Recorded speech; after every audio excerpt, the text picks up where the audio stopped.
My favorite 3D printer is this Ender 3 3D printer. It is so good for the price. You can get it for about $200. The problem is that this printer uses a lot of cheap components, and sooner or later you'll have to upgrade the components. For me, it was this extruder. After about 30 hours of 3D printing, it broke. I couldn't see the crack. First, I have to remove the pulley, and then I was able to see this crack. So I was pulling my hair out, very frustrated. Couldn't understand why I was experiencing under extrusion.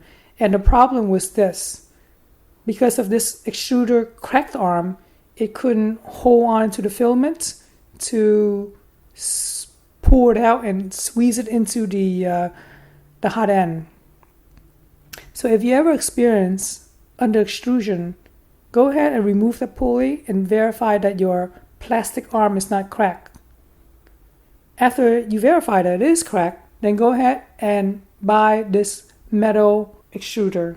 Installation was pretty easy and straightforward. All you have to do is remove everything from the old extruder and then install the metal extruder. I didn't remove everything. I just reused whatever I could because I was kind of lazy. So you can definitely mix and match the old with the new. After the extruder was replaced, I was getting perfect extrusion once more, no more under. Hopefully this helps with your under extrusion issue. And if you have any questions, feel free to ask me in the comment section.